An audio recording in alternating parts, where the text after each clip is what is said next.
Welcome one and all to Raw Vlog number 100. Can you believe it?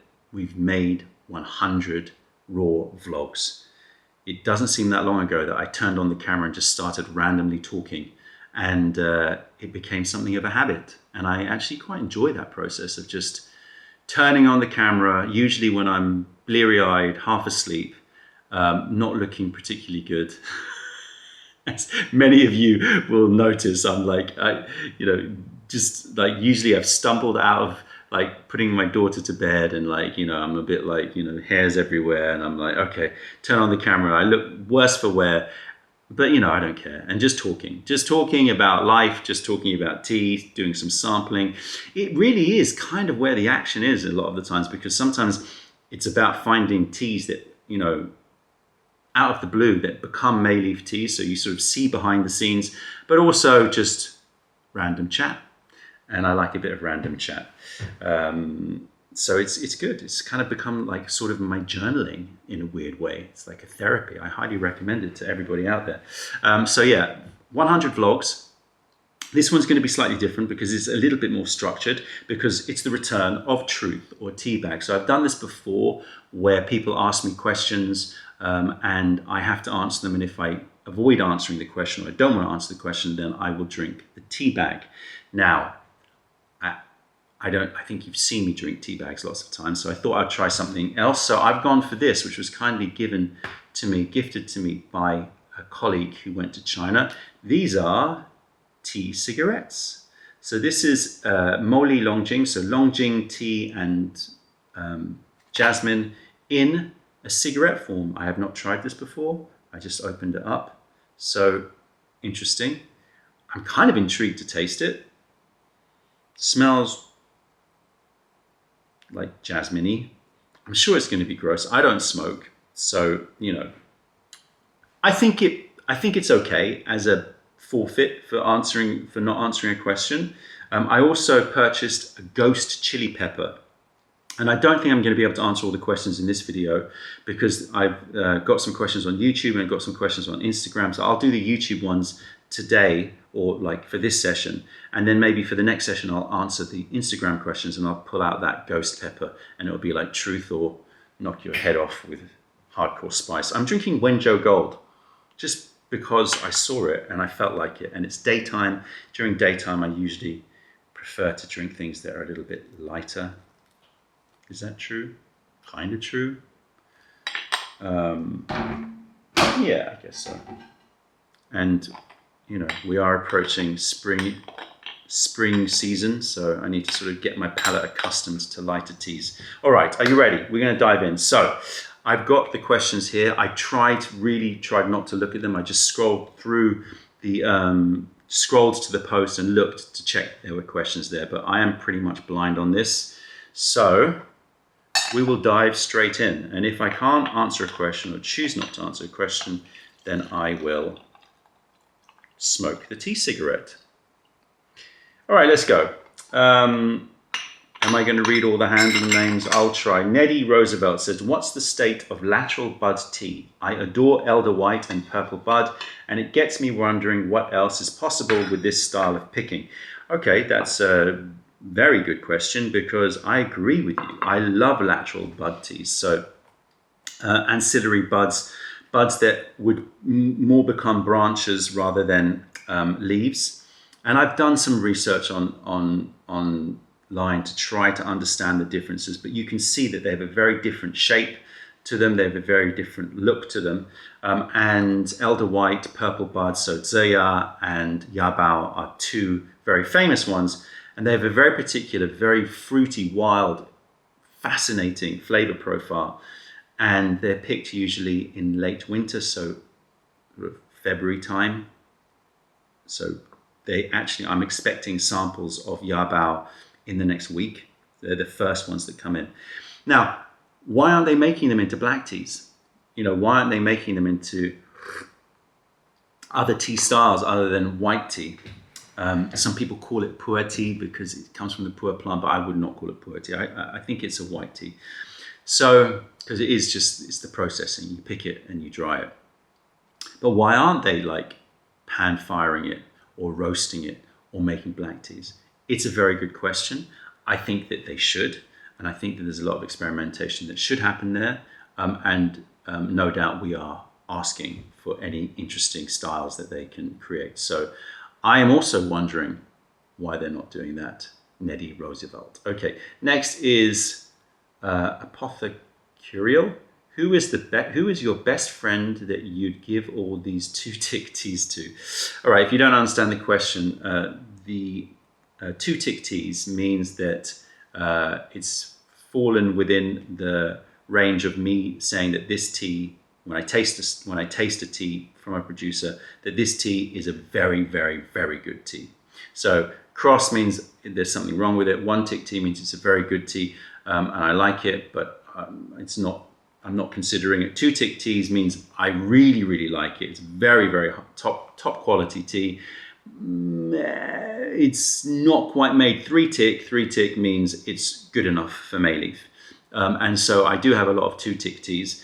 And it usually gets bagged up, separated. So they're separated from the cross, the one-tick and the two-ticks. Usually the crosses, we will keep some of them to sort of give as training examples. So when we have our staff coming in, or we do sessions, then we'll sometimes bring out cross teas versus R teas, so people can understand the difference in what we're looking for versus what I consider to be even the cross teas are pretty good, but like not even worthy of one tick. So we'll do comparisons of crosses and one ticks with two ticks, three ticks with our team. So usually the crosses will be used for that, or will be thrown away, or sometimes given away, but I don't really give away cross teas because I don't really like them. One tick teas and two tick teas will also be used for training, also be sometimes gifted to the team. So we gift it to the team, like, here's some teas for you, just not for training, but just take them home and drink them. I'll use them for just gifting to people who come over, or people that I go and meet. But oftentimes they're in baggies, and they don't look. It's not really a gift, You're sort of giving like these bags of tea, so people need to understand that. And there aren't that many people that do understand, like me giving just a bin bag full of like weird baggies of like 10 grams of a sample. So unfortunately, most of the time, those teas are either separated out into some of our legacy blends, or they are kept if I feel like that they might be useful for a video, or they're used for training, or they're given away to the staff. Anything that's remaining usually gets thrown away, because there's nothing else I can do with it, really. And I know a lot of people would say that's crazy, but it is the fact that if you have like 1,000 bags of like 8 grams of a tea, there's nothing I can do with that. It's like I can't like package it all up and start to create like products to give away or sell. It's just impossible. Don't forget that a lot of them will have like information on them, marks on them. I can't just like randomly give it to customers as well, because it reveals quite a lot about our whole sourcing protocol. So there's not much I can do with it. I know that there are apps that you can use to give away tea, so that's something that I'm looking at, or give away food. That's something I'm looking at. If people just want to pick up a bag full of random teas, then maybe I can post it on that app. I don't know. I'm still got to look at that. Right. Next question from Erin. What is your favorite dish? It's like, that is impossible question, but I have to answer it. I'm not going to go down on that question. Okay, my favorite dish. What's my favorite dish? I'm going to answer, and some people might think this answer is a bit wanky, but I will answer it because I think it is genuinely true, that if you forced me to pick one thing, because there's different variations on that question. There's what is your desert island dish, right? That means like, what would you never get bored of, you could eat every day. That's not the same thing as your favorite dish in terms of something that you eat and you think is monumental, but you wouldn't want to have every day, right?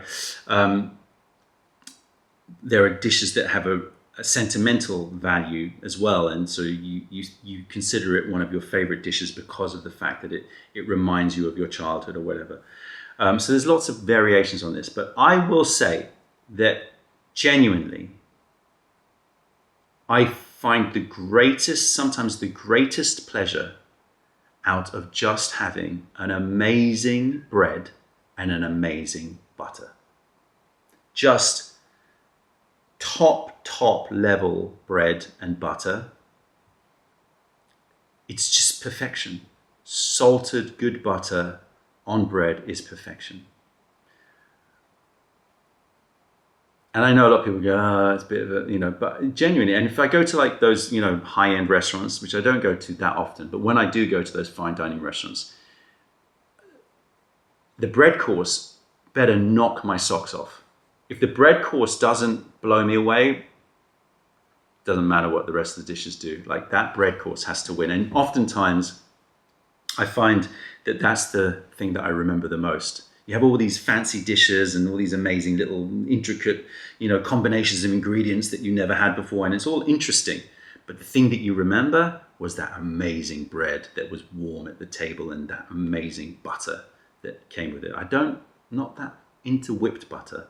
I just want butter. Like, you can do some flavored butters. You could put chicken skin butter. You could do, whatever, charcoal and whatever butters, but just make sure the butter is supreme. Whipped butter, yeah, I don't know. It loses some of the unctuousness when it's whipped. Anyway, so bread and butter.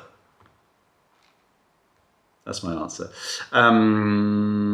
Okay, next is Nicholas says, I've noticed you don't seem to drink xiao qinggan, and I haven't seen them in your store. Is there any particular reason? Or are they just not your preference? So this is tea that's stuffed into citrus fruits. And you're right, I don't drink them that often. For two reasons. The first reason is I don't think that oftentimes the tea quality is good enough in those stuffed teas, stuffed fruit teas. I've tried so many, as you can imagine, and I just don't find that the tea quality is up there. That's the primary reason. The second reason is I actually don't think that they're that fun to brew. Like, you brew them whole, you're not really getting extraction of tea.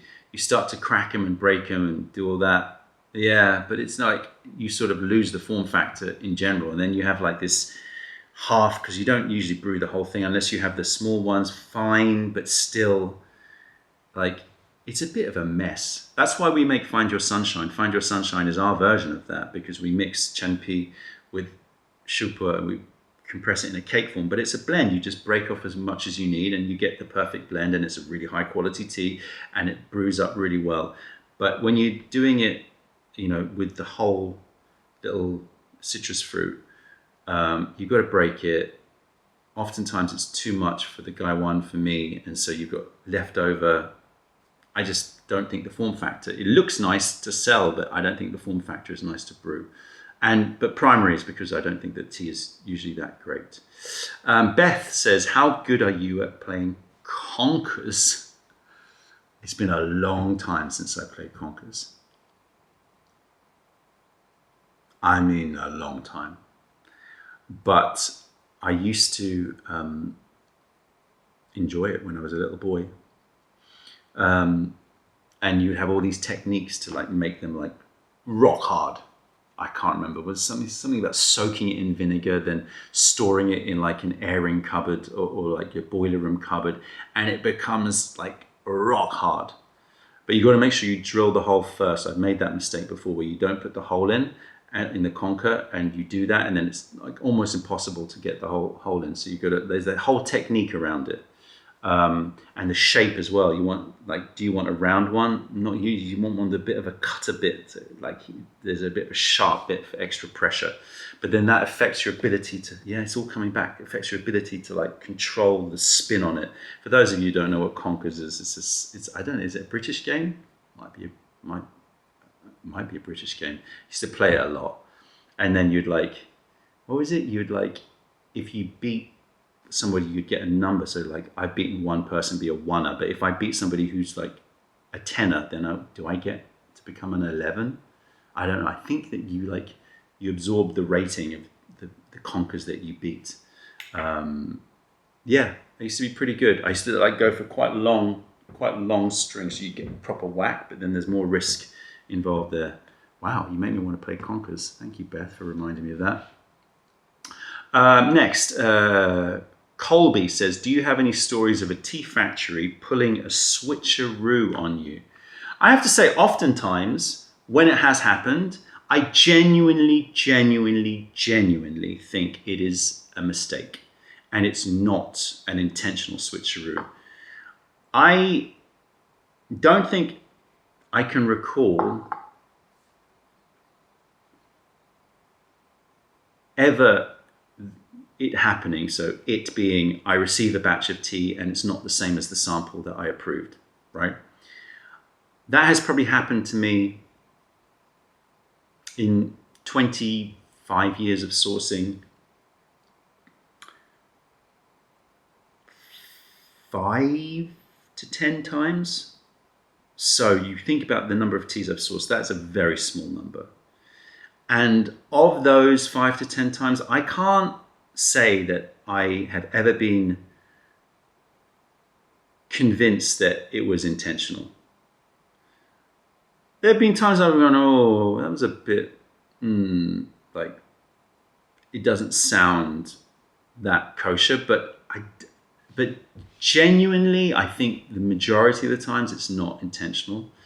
So the times that I can recall was White Crest by G1. We did a video where I'll try and find that video where I tasted the unveiling. And that's the thing, because oftentimes when I do the launch videos, it's when I'm tasting the teas for the first time, right? And so when that happens, you catch it on camera, and that time we caught it on camera. So the by Jig one where it wasn't the right tea. Sometimes I see the tea and I'm like, that doesn't look like the sample. Oftentimes that's what happens. Like I open the bag and I'm like, that doesn't look right. And then I'll have to compare it against the sample before I even taste it. Oftentimes you can see it. And I'm actually pretty good at, like, even though I buy a lot of teas, when I order a tea, I kind of somehow lock in my head, I know what it looks like. And when it comes in and I open the bag and I look at it, I'm like, if it doesn't look right, then I usually clock it quite quickly. And that has happened with some white teas before. I'm trying to think of the worst time. What was the question? The question, do you have any stories of a tea factory pulling a switcheroo on you? An intentional switcheroo?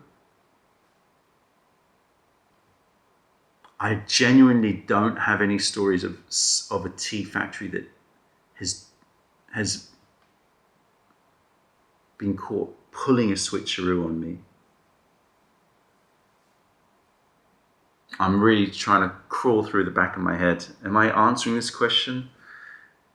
I don't think I have an answer to the question. Does that mean I need to smoke the cigarette? I don't think so, but I'm kind of intrigued by it anyway. Let me get a lighter.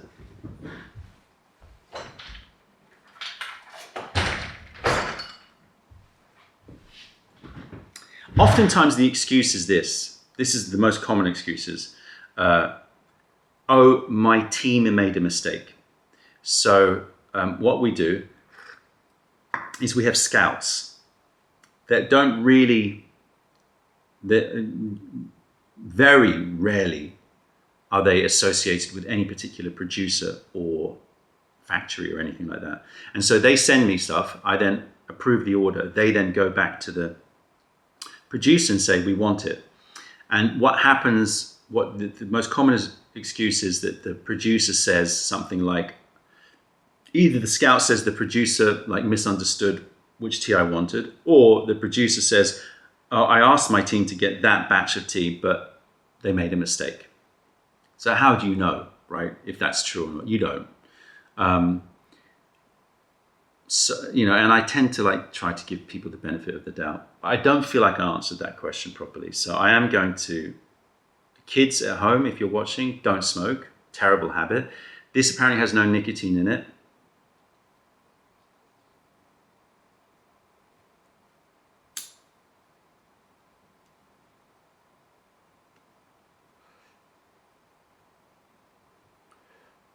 Tastes tobacco-y.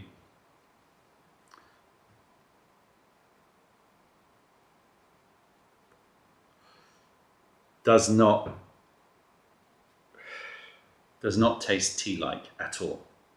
It tastes like a cigarette that has been flavored. Has a cooling like quality. It's like a mentholated, but it's not menthol, but it's got like some flavoring in it. Now I'm going to put this out because I don't want this stinking everywhere. I was just thinking, I wonder if YouTube are going to stop me from putting this video out because technically there was cigarette use there. It says tea on it. We'll see, maybe vlog 100 will get banned. But no, did not like that. It just tasted like a cigarette with a slight, not even jasmine, like a cooling flavoring in there, but not menthol. Not nice. Right, Joey says, have you ever tasted a raw pu-erh style tea that was made from a small leaf cultivar instead of Yunnan Assamica? Okay, there are obviously historical villages that have Assamica, but they are smaller leaf Assamicas, so they're sort of mixed genetics, and I've tasted a lot of those. But genuinely a small leaf sinensis cultivar, I'm sure they are being made.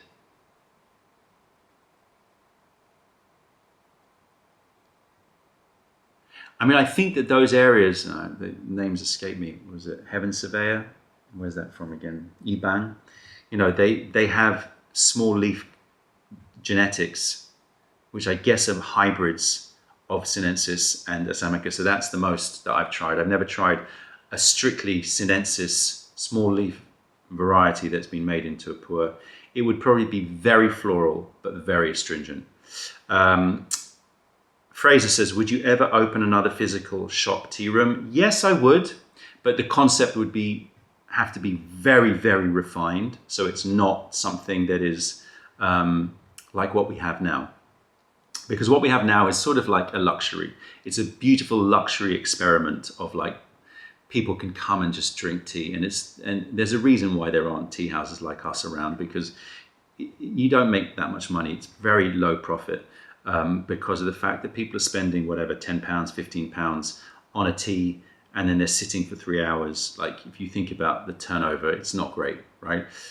It's a luxury for us because we own part of the building, so I'm not paying rent on some of it. Some of it I am paying rent on, so it kind of offsets it. But having said that, like I do think that we need to continue to tweak and work on the offerings, and this is something that we're trying to do to improve the ability to do takeaway and to do turnover. If I can get that formula right, that still feels original to me, because I don't like to I wouldn't do bubble tea, and I wouldn't do like loads of layered matcha drinks, even though fine from time to time, okay.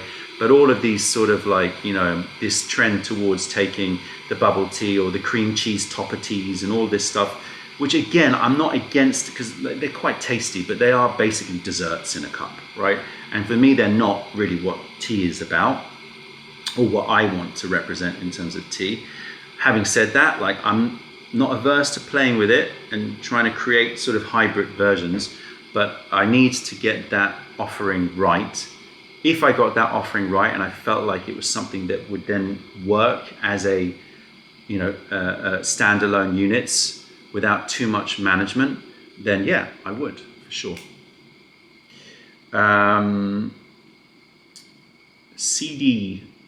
whatever, a long name, says, if you could only drink your least favorite tea or your favorite coffee for the rest of your life, which would you choose? Okay, but that really depends on what you mean by least favorite tea. If you're saying like really like dregs awful tea, then for sure I'd pick the coffee. Why would I pick something that I find disgusting to drink every day? I would never do that, especially if I really enjoyed the coffee.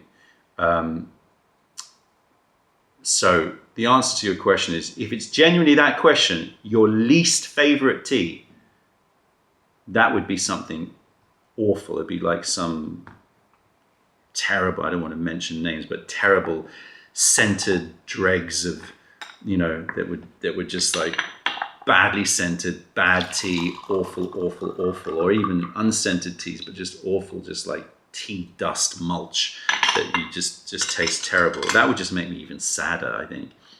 Knowing the potential of tea and drinking that would just make me feel sad every day. So no, I would definitely pick the coffee. Oh, I really didn't enjoy that cigarette.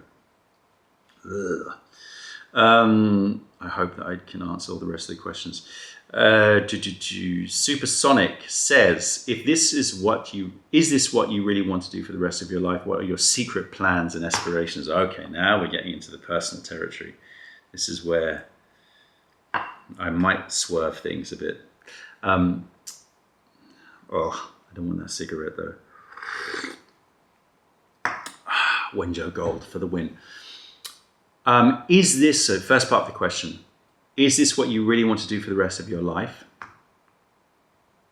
No. Having said that, I would be very happy to be in tea for the rest of my life, but not doing exactly the same roles that I'm doing right now, because I would like lose my mind. And if I had to taste 1,000 teas every year for the rest of my life, I think I would go a bit crazy, just because it's just too much.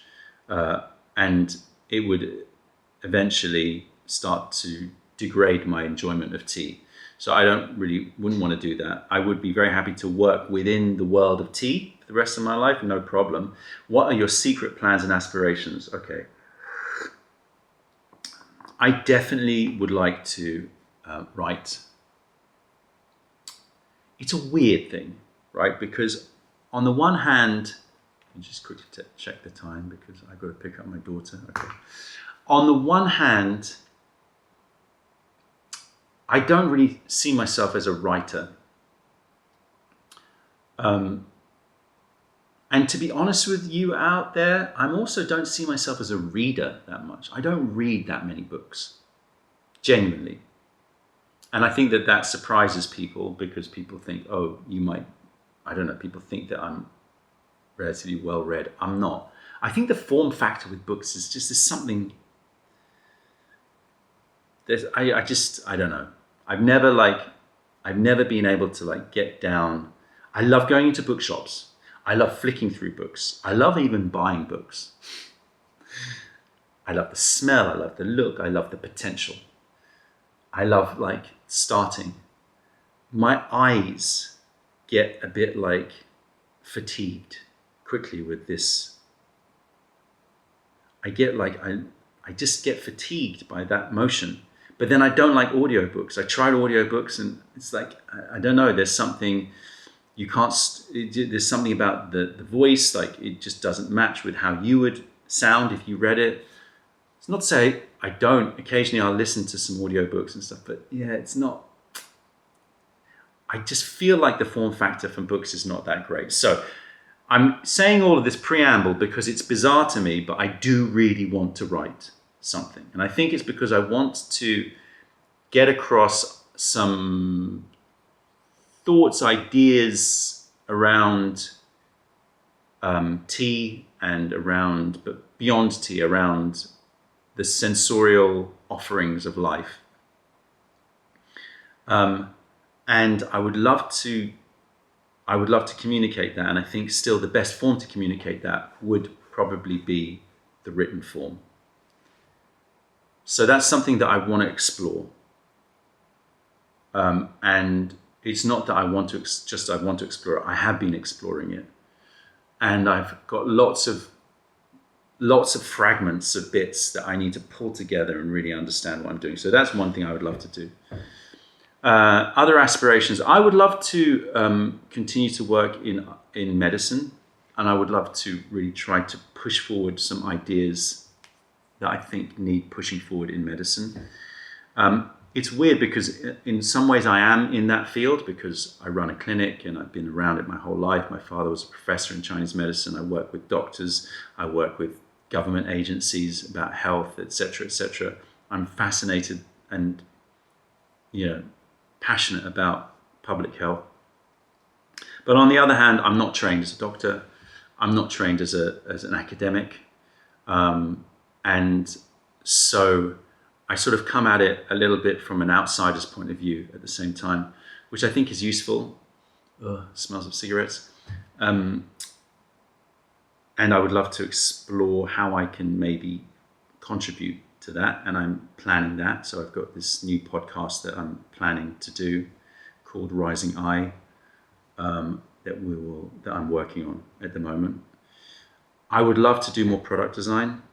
I think that there's some products in my head that I think need to be made or need to be explored to see if they are viable to be made. And I think that would be good from the point of view of also regular income. Because at the moment my income base is mostly, or at least in Mayleaf, relies on me finding new teas all the time. And that takes a lot of effort and a lot of work. Whereas if I could design some products that only required iterations every few years, but would sell off the back of the fact that they're really good products, then that would be a nice extra way of sort of supplementing income. So those are some things, but there are plenty others. Foggy Josh says, what is your favorite? Oh, I'd like to get back into music. What is your favorite Scottish city place? No, this is shameful. Shameful, but I will say it. I have never been to Scotland. I've never been to Ireland. Been to Wales. Shameful, I know, but every time I get a chance to go away, my instinct is to leave the British Isles and go somewhere else. So I say that with hanging my head in shame. Declan says, what do you feel is the biggest personal disappointment in your business? Ooh. Okay, my stock answer to that question is I don't really have disappointments because everything was a learning experience, blah-de-blah-de-blah, right? And there is truth to that. Things that didn't work doesn't mean that they were failures. It just meant that it taught you something. And other successes are built on the foundations of failures. Every success is built on the foundation of some level of failure. So I genuinely don't feel like that disappointed with things, even if they didn't go well. One obvious thing that springs to mind is I spent a lot of time and a lot of work on the Sinensis skincare range. And I didn't do enough market planning, basically. Is that true? Yeah, it is true. Because I really think that those products were excellent products and they were super innovative. And I used them and I still use them because I nabbed a load before we stopped selling them. And I think that they're incredible products. But I just totally didn't. I was very naive in going into thinking that the product themselves would allow them to compete in a world which is like ridiculously competitive and also ridiculously, expensive to market. And also I released them at a time prior to social media really sort of being a force in that world. So it's probably a bit too early for me to sort of lean on social media for marketing. So yeah, I really think that those products are great. And we sold them only to basically to people who knew about them in the clinic and at Mayleaf. So that was a shame, but it taught me something. Other disappointments. I think the disappointments around me not having enough time to focus on some projects that I think were legacy products of my father around Chinese medicine. There are lots of things that he started that I felt like I would have liked to keep going and continue around, for example, education, which I am still doing, but it's not to the same level that it could have been. Around sort of lobbying's the wrong word. Well, I guess not. Around trying to like change things. And as I said, I'm trying to go back to that. But I do feel that I kind of didn't have enough time to allocate to those roles that I think we had started and had, like my father and mother had started and like had got to a certain point, and I couldn't keep all the plates spinning. So I had to let some go. And so I do feel a bit sad about those kinds of things, but I don't think I don't think I had any choice really. All right, Tim says, not sure if we get one or multiple questions. All right, let's go multiple. In the line of thought of don't make me work, what would 3 things be that you would be uncomfortable, but then he's put in brackets, so I'm not sure if he wants me to answer both comfortable and uncomfortable, handing off to somebody of your team this year to give you a bit more slack. Things that I'm comfortable handing over a little bit more than I was. I think editing. I need to hand over more editing. I think, and that's it. What else do I feel comfortable handing over? Definitely uncomfortable handing over curating and tasting. I'm that's a very personal thing for me that I feel I need to do. I would never want people to select teas or products that I don't have final say in. Maybe there could be some pre-tasting done, possibly, but we already do that, and I think there's the chance that an amazing tea would slip through the net. So I'd be uncomfortable handing that. I'd be comfortable handing over editing, and I am trying to do that. I'm comfortable handing over some social media like content strategy to others, and you'll see that we've done that with the Mayleaf Tea House. I mean, I am involved as a sort of overview, talking about content, but essentially the content is not being vetted by me, it's being put out. What else? Some design work, not the main packaging and product design, but I am trying to delegate more design work across. So I'd say those 3 things. Uncomfortable curating. I'm not comfortable handing over product design. I'm working with people, but I want to be involved in all of that. Also, I'm not comfortable handing over. We've got a lot of people that are quite educated in tea who worked with us or work with us now, who I think could be given some more responsibility about helping to educate people. At the moment, I don't feel comfortable with that, because if it's going to be done under Mayleaf, I feel like I want to know what. It's too many times that on my tea journey, I've learned things that I felt weren't presented in the right way from an educational point of view. So I'm sort of like a bit on the edge with that, and I feel like I need to be involved a little bit more than other people may think I do. If you had to choose no more Iwu area or no more Banjang area teas, which would you pick? I think I'd pick no more Banjang. Iwu is just too delicious for me to lose. All right, next, random Elga says, what's important to keep in mind when starting your own tea company?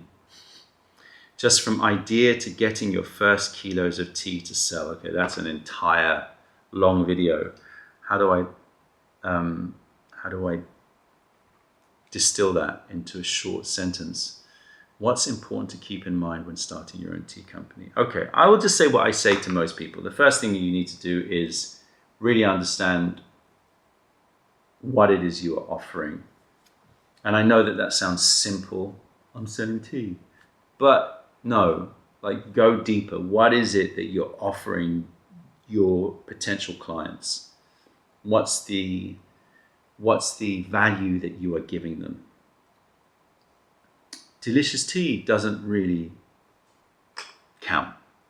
Like, it's got to go deeper than that. It's got to go further than that. It's got to be something which really sort of refines what your offering is and why you are the person to offer it.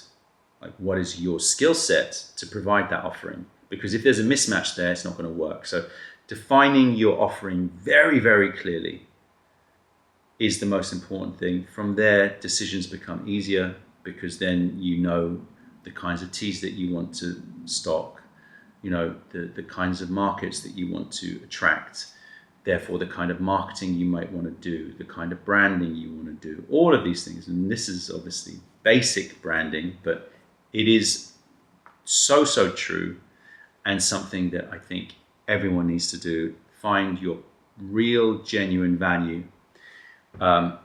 Then do this is where I didn't do with Sinensis, do a proper deep like research and business planning to see whether or not it's viable and profitable.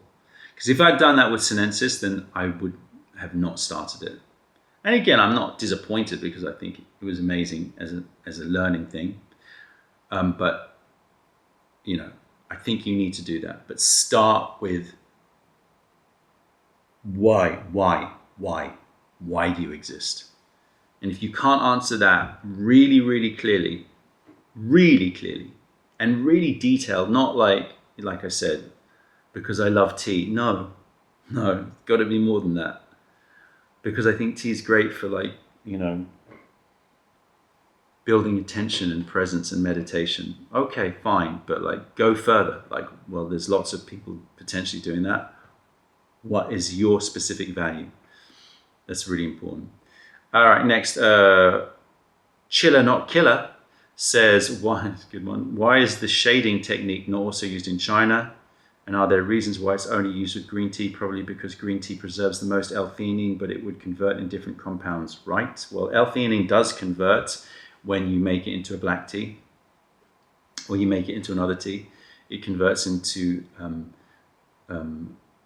like roasted and sweet aromas, chestnutty aromas, and a little bit of a roasted aroma through Maillard reaction and through oxidation. So there's no reason why you wouldn't take a shaded tea and then turn it into a black tea. In fact, I think that that's an area that people should experiment. But the main question is, why is shading technique not also used in China? Well, the short answer to that is it is, but it's done in natural form, as opposed to like building constructions and shading with, like, in a controlled way. The approach in China has always been terroir based. It's always been around grow your teas in areas where there's lots of cloud cover, natural shading, or plant lots of fruit trees around your, you know, like larger trees to shade the sun. So the shading is less extreme. The shading is by far less controlled. The shading is more sort of incidental to the landscaping and the terroir. And that is a great way to sort of like describe cultural differences between Japan and China. You know, Japan is focused oftentimes smaller footprint, smaller amount of land, different landscape, focused on control, focused on precision, focused on maximizing the effects of certain techniques. China is a little bit more based on natural nature, terroir, you know, tradition, you know, using the topography of the land and the cloud cover, and just go, well, that makes better tea in this area because it's naturally shaded. So shading does happen, but it's done with a different mindset than in Japan. Chris says, wildest customer story from your tea house. We've had this question quite a few times, and I think I'm just going to be repeating myself. I don't think anything beats the peeing woman.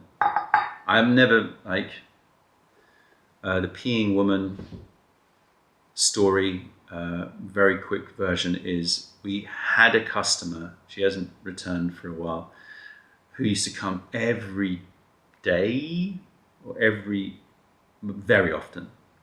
And she would always generally come towards the evening.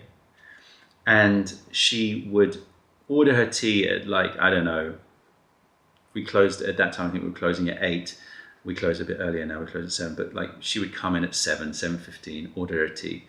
And the team would serve her and say, you know, we close at 8. She'd say, yes, no problem. And then always, you know, she would, I don't know, she got a kick out of it. Like she would stick around. And then at like 10 to 8 would say, we're closing in 10 minutes. Yeah, no problem.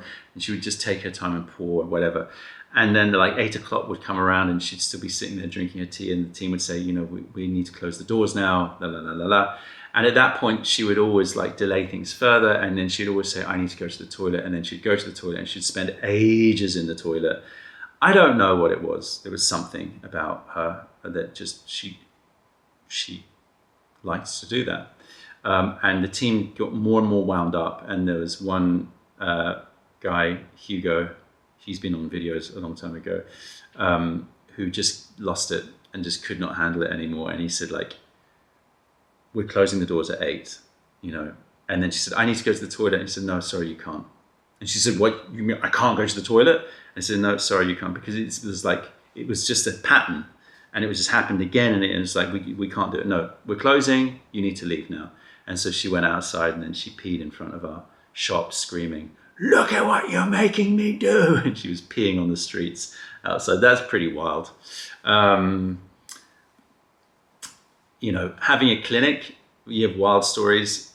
Some of them are, you know, a bit sad because, you know, people are mentally or physically not well. And so that puts people in crazy states, right?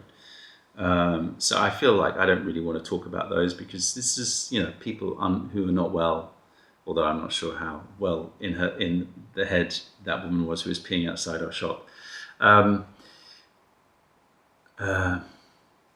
You know, so we've had like crazy, usually quite rich, eccentric characters that come in that just like think that they can just like own the shop, right? They would come in with their assistants and, you know, want to reserve entire areas of the clinic or the tea house. We had royalty, you know, Princess of Thailand coming. She was our customer for a while, and you'd have the crazy like this convoy of like cars, just like with all the flags, like just pulling up outside your place, so that she could come in and get her cocktail, her tea cocktail, you know, stuff like that. It was pretty wild. Yeah. Like an interesting story recently, and not like a bit sad, but a guy came in and he looked really, he was, you know, elderly, looked really not in a great way, and he was just like nearly in tears and just saying, he was a little confused, and he kept on like saying, I'm dying, like, you know, like I don't, like I need to get home. And it was like really sad, and we like took him and sat him down, and I started talking to him, and he's telling me about his illness and how he's dying, and he's like, you know, he looked really disheveled, and he was like, he looked, you know, he looked like he hadn't changed clothes in ages. He looked kind of homeless, basically. And he was like, I need to get home, you know, I just want to go home. And he was crying. It was like really like, and so I was like, okay, sit. We got him tea, sat him down, just talking to him, like trying to like find out where he lived.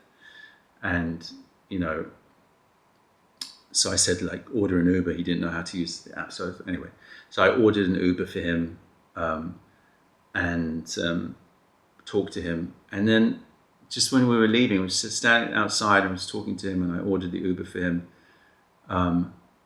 And then he was like saying that he's like rich, and I was like, look at him, you're not rich.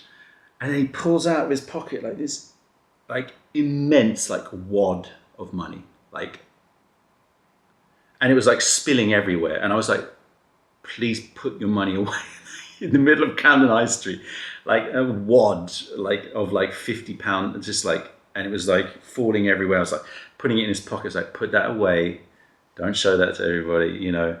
And he was talking about how he gives money to charity, and like, you know, every year he gives, like, I don't know, I can't remember, like £100,000 to like each child that he like sponsors. And it was weird to me. It was like, it just brought home that you just never know what people are going through, and you never know their life. Like, you sort of look at him, you just see this guy who just looks like, you know, really in a bad place, and looking like all over the place, and you would never pick him out as being a millionaire, you know. Just never. All right, my other camera just overheated, so now we're on to a different camera. That's the advantage of having more cameras around. Slightly different look, but that's okay. All right, I can't remember what I was saying, but we will continue. Let's see, there's a lot of questions here. So I'll try and get through them. I see that Lady Cooks has asked lots of questions, so I might not answer all of your questions because there's a lot here. Thank you, Lady Cooks.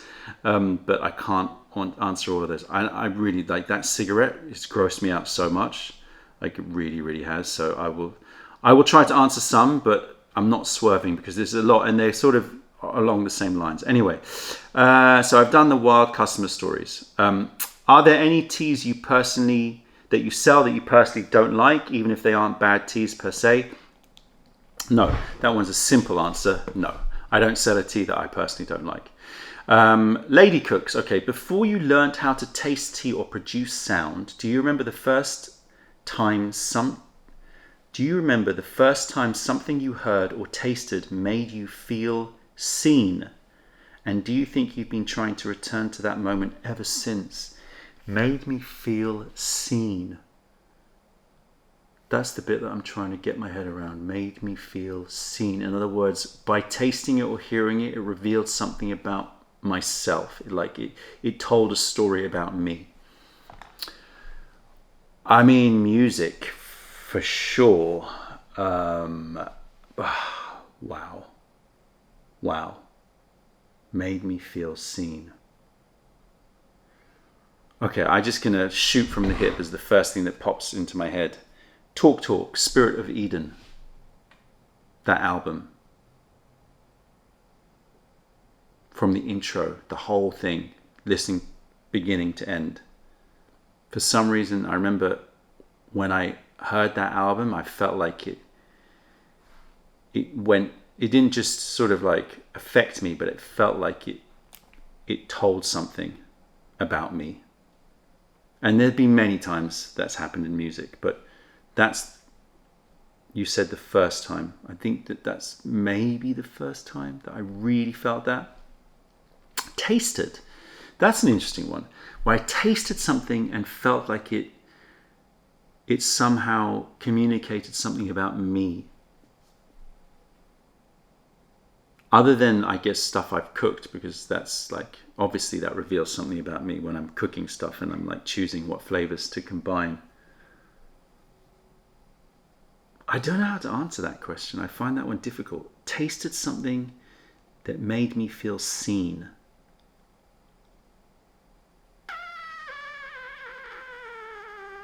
Oh, I don't want to smoke that cigarette.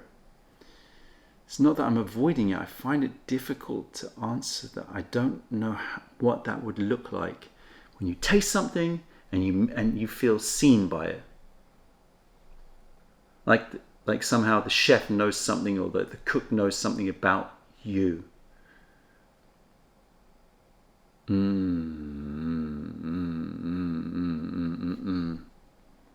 I don't know. I don't know the answer to that. I really don't. This is going to be a tiny puff. Oh my gosh. Yeah, that's the last time. I'm going to move to the chili pepper after this. Can't do that. Yuck. All right, next. Do you have a teapot in your personal collection that you love the look of but doesn't perform very well? Let's take a look. Love the look of but doesn't perform very well. Well, the first one that pops into my head is this one here.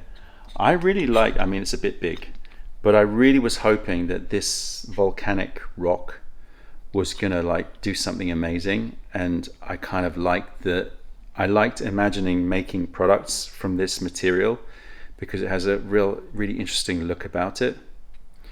Obviously smaller and a little bit more refined, but the effect of that volcanic rock was not something I enjoyed. So that would probably be one.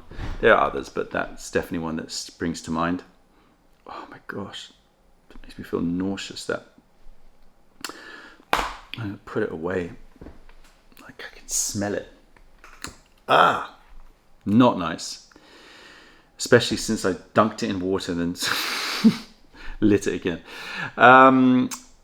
What material is the next Mayleaf tea tray made of? Oh, Beth. That is... Oh, you are testing there. Oh, do I go and get that chili pepper? Oh. Okay, I will say that it's a combination of materials, one of which is going to be aluminium. That's all I say about it. Did you manage to repair the dishwasher? Vlog 34. I don't recall that one. That's 70 vlogs ago. Dishwasher. It was probably dishwasher at work.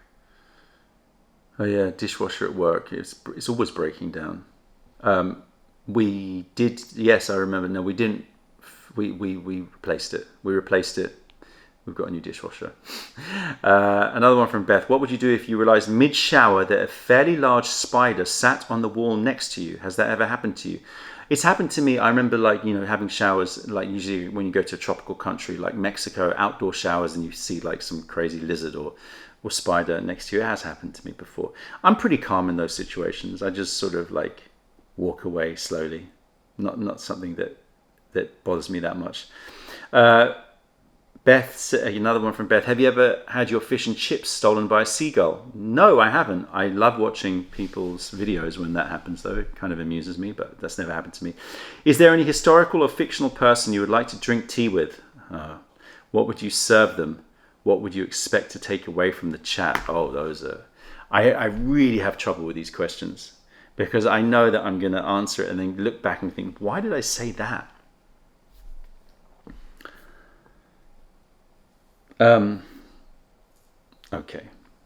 Okay, so what I'm about to say, try not to get triggered by it, but I do think that if I was given this opportunity, I would take it. I would love to meet a religious figure of some sort. Buddha or Jesus would be a toss-up.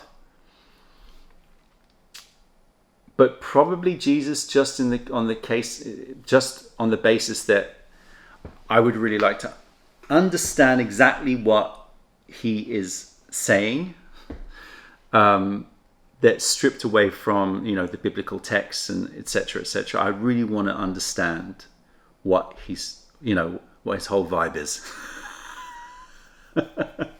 Sorry to make it a bit more slang, but you know what I mean. Like, irrespective of, you know, whatever you believe, like, he is still one of the most influential people in the world historically. A historical figure that is like has had some of the probably the most influence out of any human figure on humanity or on the world, good and bad, etc., etc. in terms of, like, you know, all of the, you know, the baggage and package that comes around that. But like, just wouldn't you want to pick him? Because like that's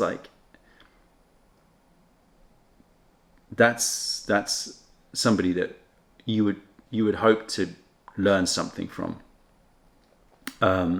or at least learn. Yeah, like it could reframe how I think about a lot of things.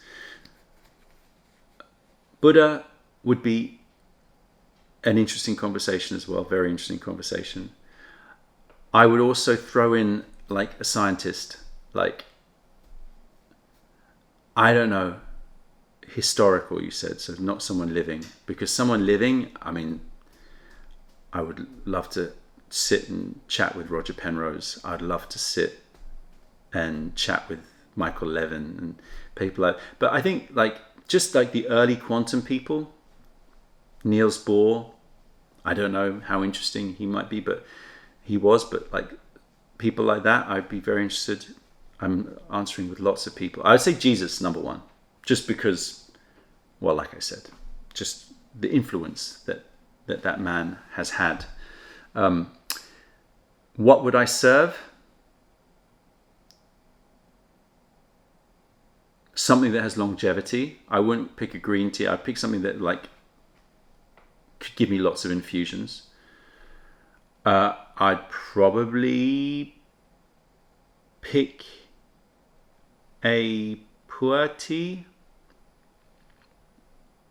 I know it's a bit boring, but that's probably what I would do, just because I'd want something with nuance and like that required understanding it, rather than it being something that's impactful, like on the nose from an aromatic point of view, like immediately, but like required a bit of depth, because I think it would be appreciated by Jesus. And the chat, what would I want to take away from the chat? I don't know. Like, I want to take away exactly what he's saying about like,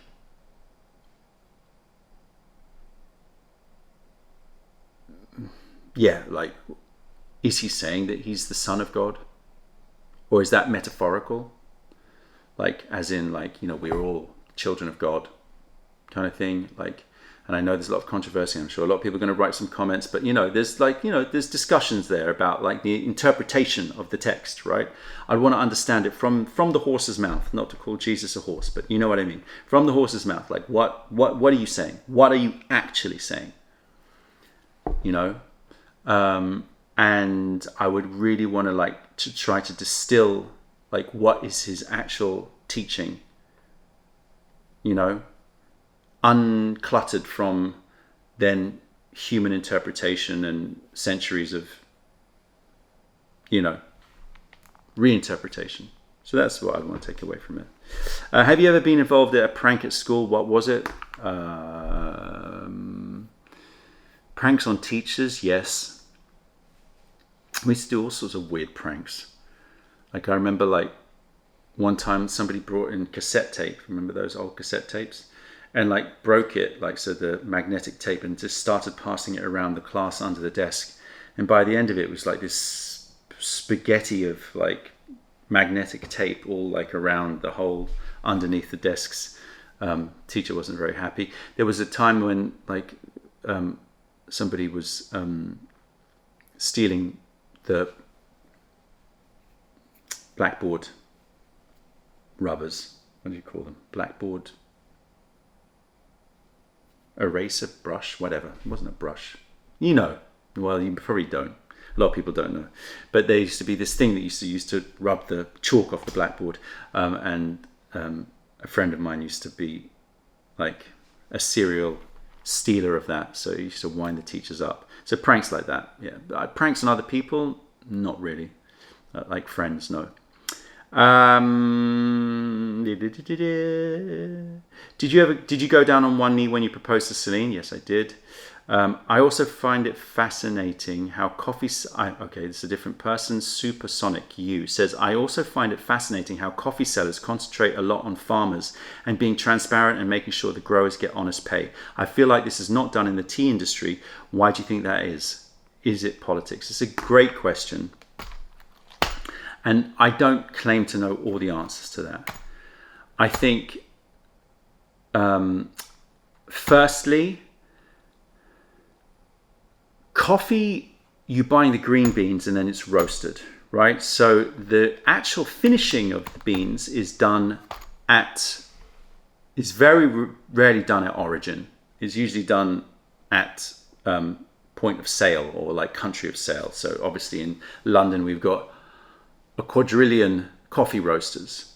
So you can be transparent about the beans, but you're not actually revealing anything about, like, you're not, that doesn't mean that somebody else can then just sell exactly the same product as you, right? So in tea, it's different. If I'm completely transparent about, this is the farmer, this is the producer, this is the batch, this is where it was picked, this is, how much I paid, etc., etc., etc., then what's stopping somebody else, another seller, to just go in, find that producer and say, I pay you £1 more, or whatever, £100 more per kilo, whatever it is, and just basically pulling the rug underneath you. So I think that that's the primary reason, is that like people are a little bit more, have to be a little bit less, completely 100% traceability, because of the fact that, it's very easy for other people to just come in and just, use your sourcing expertise to source the same product. And because we've got limited batches, that might mean that you don't get a batch that you want, right? So you lose. Whereas in coffee, yes, you can say, people could go and get the same green beans, but really it's an unfinished product. Then it goes to the roaster, and the quality of the beans are then expressed through different styles of roasting and different, approaches to roasting. So I think that is a big part of it. I also think it's just history. Historically, tea has always been sort of quite like little plantations, little farmers, not like, it's not been sort of industrialized in certain parts of China as much. And so you've got more of these little pockets and sort of with small batches. And so you tend to be more protective of, like, it's not really a lot to go around. You've got to be a bit more careful about giving information that would mean that you lose that. I guess it's the same thing. Politics, I mean, I think that overall it's sad to say, but it's true that the tea community and tea industry doesn't collaborate as much as the coffee industry. And it's a point of confusion for a lot of people. In a way, I understand it because of what I just said. On the other hand, I do think that there could be more collaboration. Supersonic U says, are you ever conflicted in doing business with China? I find it fascinating that they basically have some of the best teas in the world, but they're also one of the most inaccessible places for ordinary people. Well, I don't know, there's two questions there. I love the fact that there's lots of inaccessible places or harder to get to places. That sort of adds to the adventure of sourcing from China. So I actually really like that. Conflicted in doing business with China on the basis of politics? Yes and no. I mean, I think that in general, I'm not a big fan of politicians overall. Doesn't matter which country you're from. In general, I have a lot of issues with the politics in not just the politicians, but the political ideologies of lots of places as well. And I don't think that I think we've woken up from this dream that there's somehow a good form of politics and then there's these dictatorships. I think that you've got quasi-dictatorships everywhere. You've got populism that, actually doesn't help to get stuff done, because a lot of the time politicians are more concerned about getting voted in, or staying in term versus long-term thinking. So I think that there's advantages and disadvantages with lots of different political systems. That's not to say that I, support any nefarious activity, but it just means that I'm sort of agnostic to like which political style is worse. I think that there's a lot of crap out there, and unfortunately the truth is if you want to be a politician, you're probably the worst person to be a politician. But maybe that's controversial and not true in all cases. Clearly it's not true in all cases, but you know what I mean. So whilst when I go to China and I see some of the politics, I'm not particularly enamored by it. I also think I feel the same way in the UK. Lady Cooks, have you ever tasted a tea or heard a sound? Have you ever tasted a tea or heard a sound that made you feel completely present without thoughts? And you ask difficult questions, Lady Cooks. I will say a sound that made me feel completely present was actually the absence of sound. I remember being at the top of a mountain in Italy, and for the first time really hearing silence, like to the point where it was terrifying at the beginning. It was like, I can hear nothing. And it made me feel very present. Tea, I mean, lots.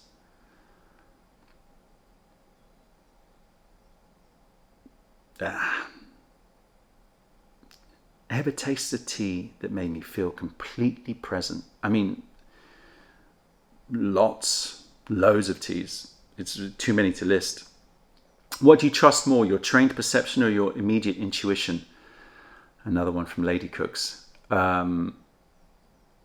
Intuition. Trust is not like, I'm not saying that I just blindly trust my intuition, but I have a lot of trust that my intuition is telling me something that I need to explore. It doesn't mean that I then just blindly follow it. It just means that I need to listen to it. When you strip away technique, what remains for you in tea and in music? That's again, Lady Cooks. When you strip away technique, what remains for you in tea and in music? I guess the love for it. Like, you know, technique is almost subsidiary, right? It's like you love the tea, you love the music. The technique is just something that you learn. Do you experience tea music more as something you shape or something that shapes you? I'm doing these quick because there's a lot of them. I don't see it as something I shape, no. I see it as something that has shape that I'm just revealing. It doesn't shape me either necessarily, but if I had to pick between the two, it would be that one. Have you ever encountered a tea that felt less like something you drank and more something that observed you? Answered that. That's the have you felt seen one. But did I do it with tea? Ooh, I don't know. The one that strikes me that really I always remember is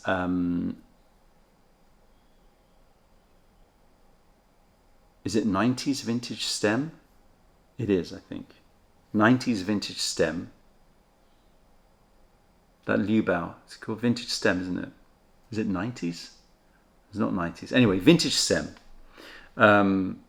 Because it just I taste it and it brings me back to my childhood of being in my grandmother's apartment block, and the smell of the laundry. It's just something very specific about that tea. Something similar. Have you ever met a tea that revealed something about you? So I'm not going to answer that. We've done that. Have you ever experienced a tea as a form of silence rather than flavor? I think I've done that, although a form of silence is that attention. Genuinely, so many teas bring me to that sense of stillness. I mean, it happens monthly. So it happens a lot. Has tea ever quietly shown you something about yourself? This is something similar. What's the most emotionally inappropriate time that you've ever decided to brew tea? Emotionally inappropriate. I don't think it's ever been emotionally inappropriate. It certainly has been inappropriate in terms of time. Wanting to start to brew tea at 3 a.m. or 4 a.m. is probably not that appropriate. Probably not emotionally appropriate as well. Another person, Michael Anthony, what are your fears about the world in the next 25 years? Oh my gosh. These videos are not long enough for these questions. What are the fears about the world in the next 25 years? All right, I'm just going to list some and I'm not going to talk too much about them. I think that population collapse is a big fear. I think it's happening in many countries. So I think that, human population collapse is a problem. And I think that just in most developed countries, we're not making enough children. And I think that the old adage of like somehow humanity being some scourge on the planet and we're overpopulating it and we're killing the world, that whole story has changed quite dramatically in recent years when you see the trends. So I think that that's a fear of mine, because that's kind of like, that's an existential problem, right? With an aging society and not enough young people and not enough replacement children to keep humanity ticking over. And I know certain, places, there's still increasing population, but a lot of them are not. I would say that I do have concerns about AI. My concerns are shifting every day. But I think my main concern with AI is humanity losing its ability to have vision. And I have no problem with AI. Okay. I have less problem with AI taking over certain areas of knowledge amalgamation, understanding, etc. I have problem with people becoming lazy and not refining their ability to analyze, to assess, to understand. I think people are going to become lazier where it comes to that, where you're starting to develop your own personal way of seeing the world. Like the hive mind is very powerful, but you want to have your own personal way of seeing the world. You can call it vision, right? I think that we need to cultivate vision. And I worry that people are going to sort of refer that back to AI. Like, come up with my plan, or come up with my idea, or like ideas and vision. That's a human endeavor, I think. So I have a problem with that. Obviously, I have major concerns around AI being used in the military.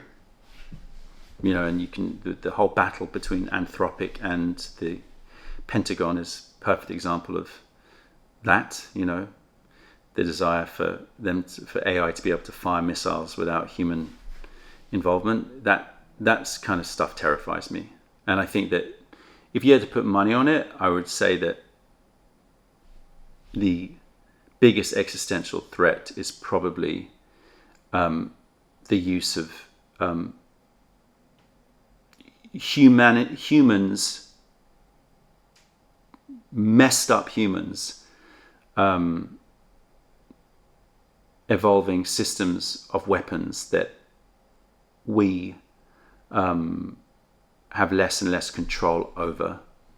That's not to say AI is going to become conscious and destroy the world. It's just that, there has to be a human filter in there, in my opinion. And I think that terrifies me. So there's 3. Do you think that sensitivity is something you cultivate or something you protect, Lady Cooks? Again, a very deep question. Sensitivity is something you cultivate? Yes, I think you cultivate it. I think you do. Do you believe that tea reveals your internal state, or does it help it create it? Both. It reveals it and it helps to form it and shape it. What is one tea you've ended up regretting selling, and what is one tea that you were unsure about selling but it ended up being amazing? Regretted selling. I regret selling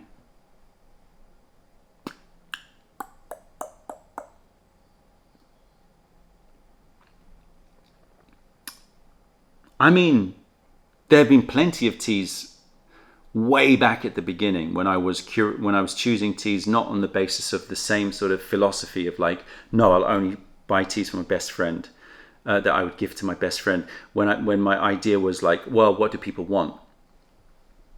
And so the things like scented milk oolongs like always spring to mind, because I sold it and it tasted quite nice, but like in a scented artificial way, and it was always a bit of a bugbear in me, and it sold really well, so I kind of hung on to it because people loved it. But then I eventually pulled the plug on it because I couldn't like deal with it. So those kinds of teas, I would say, like scented teas, which we don't do anymore. The ones we do, I'm proud of, because they're like crafted in a particular way.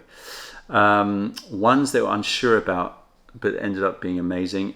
I mean, things like our experiments, like Psychic Stream Seeker, crazy tea. The idea of like hard roasting in London, a pu-erh that then became Fractal Fate Finder later on, and Source Projector. So it sort of continued that theme, but to do that was a bit of a like, I really don't know what I'm doing. Is this, and taking a Lauman like an expensive tea and doing that I was very unsure about it, but it ended up being amazing.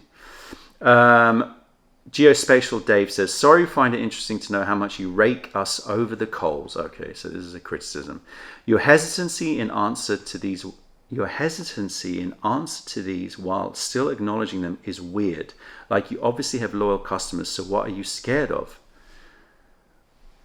I think what Geospatial Dave is talking about is me saying that I'm not going to answer questions about things like, what's your profit margin? How much did you make on this tea? I have answered those questions previously. It may be not like to the degree of detail that people may want. And it's not that, yes, we have loyal customers. It's not that I'm scared of it. I just don't think that that's something that you do as a business practice, that you tell everybody, oh, and by the way, for every £1 you spend, we make £1.50 or whatever it is. It's like, it just feels like something that there are some things like, business is more complicated than margins. People have to, if you want to really understand a business and really understand what those margins mean, you need to look at everything. You need to look at the overheads. You need to look at the risks you're taking. You need to factor in the time that you're spending being paid nothing to organize all of these things. So if I say, oh, we do a markup of X, it's too throwaway. It's got to therefore have context. It's got to be fully contextualized around, what were the debts? What were the risks? What are our plans for the future? How much investment are we putting into risky product design that could fail? Oftentimes does fail. Like what were the number of human hours that went into this from the Scout's point of view, from our point of view? All of these things need to be therefore explained. It's not something you can do as a throwaway comment. So it's not really. And, the term, how much you rake us over the coals, is not particularly nice. But, all right, you can have your opinion. I just, I just find it, those kinds of questions to be way too simplistic, and not really, fine. You may find some businesses out there that are 100% or claim to be 100% transparent about how much money they earned over X. But, if you really want to know that, Company's House. Just go to Company's House. We post all of our profit and loss in Company's House so you can know how much we make. It's all there. It's all transparent. It's not like you don't see it, you don't see when we have a good year and we don't see when we have a bad year. You can find out. So it's not really because I'm scared. It's just because I think it needs to be contextualized in a way that is very, very clear, because otherwise it can be seen as sort of a very throwaway answer. All right, final question. Which country grows the best oolong or raw pu-erh? Raw pu-erh, obviously China. Best oolong, yeah, I know, controversial. I would still say China.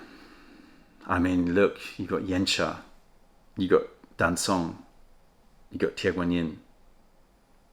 Like, you don't have anything like that kind of variety and history and complexity of tradition when you compare it with oolongs from Taiwan or from other countries, Vietnam, Thailand, etc. So I would say China. No surprise there. And notice I swerved the question of whether or not Taiwan is considered part of China, although I mentioned it now. All right, that's it. That's everything. Truth or tea bag, truth or tea cigarette, disgusting tea cigarette, complete. There's plenty more questions on the Instagram.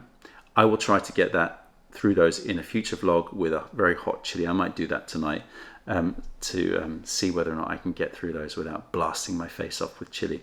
But this is a super long video, so I'm going to say adios. Bye.